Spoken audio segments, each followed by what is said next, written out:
Hi guys, welcome to today's video. Welcome to Canon news for week number 17.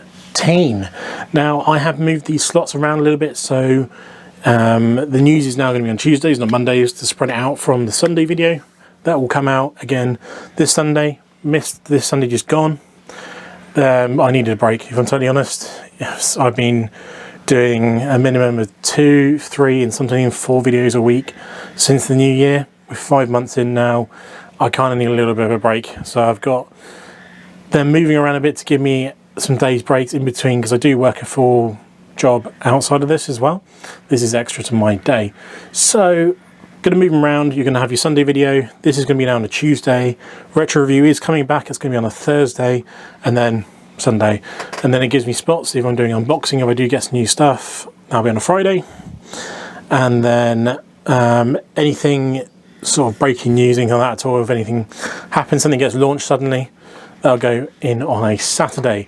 So that is the new schedule. I'm going to type that up and change it on the description on the channel as well.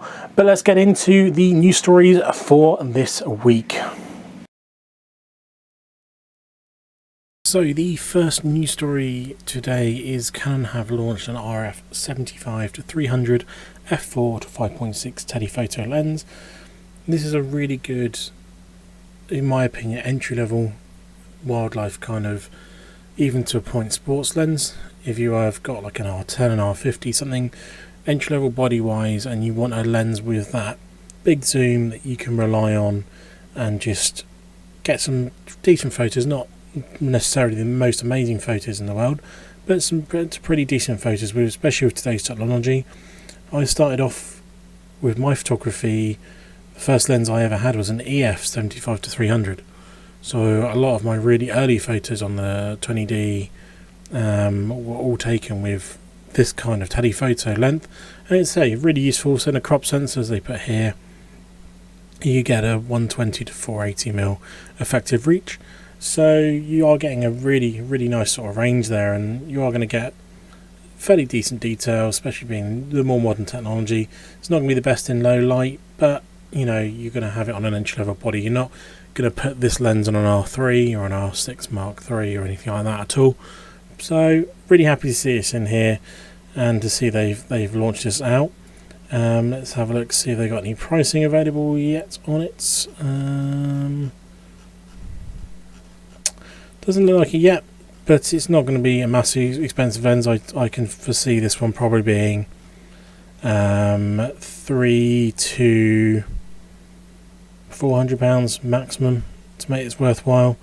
And so they're also comparing it to the RF 100-400. This is going to be a much more expensive lens, but you do have a better aperture on the 75-300, so it should be better in low light, especially at that longer reach. But definitely a lens I'm happy to see Canon launching, and I think it's a really good addition to that more entry-level lens platform that they have at the moment.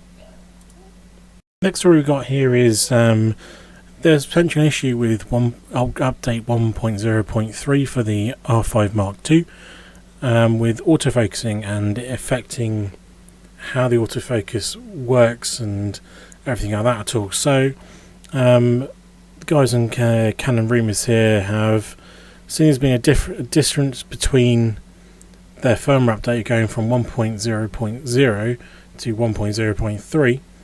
And basically the main points they're pointing out here is the camera would recognise the subject but refuse to pull focus. It would just hang there frozen. Other times it would just lock onto the background and foreground or somewhere in between, anywhere but the subject, even with single AF selection. And they've gone through the testing of this because they had their R5 Mark II sent in for repair a cracked screen, so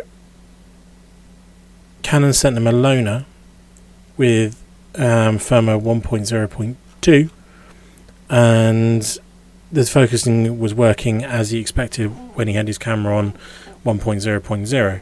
So there does seem potentially there is an issue there that Canon have got to look at, and there'll probably be very quickly an update of 1.0.4. I would have thought with these new cameras you are obviously going to get potentially issues because you know they are very new to ground. It's always recommended potentially to to wait a little bit before you do the update for the camera, so to make sure that you give it sort of a couple of weeks, make sure any bugs have been sort of found or ironed out. And I had that with the R7 where there was a few bugs when that first came out, and I waited a little bit to update that. So what they're sort of suggesting at the moment is to stay on firmware 1.0.0 or 1.0.1 or 1.0.2 until Canon resolve this potential issue. Obviously the sample size is 1. There's no other real cameras. Obviously the loaner from Canon with 1.0.2 on there, and it worked absolutely fine. So, you know, potentially you've got a sample size there of 2, but they've not updated that loaner camera to the new software, so you can't take that into there. So we'll keep an eye on this one, see what happens, see if Canon do a fix at all to do this, or potentially it could just be their R5 Mark II might be playing up and might have a few issues. We don't know until more people come out and say that there's an issue, but something to be aware of. Let me know if you've got an R5 Mark II and have gone on to the newest software and you're feeling that your autofocus isn't working as you expected it to, or as well as it was before on your previous software.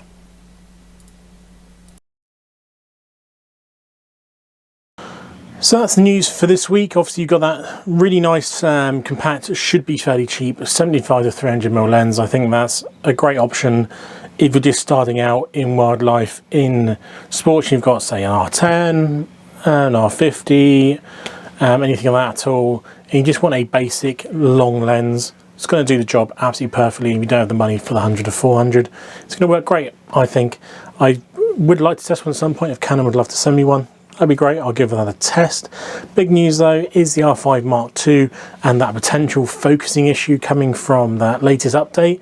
Have you got a R5 Mark II? Have you done that update, and have you noticed any differences in your autofocus?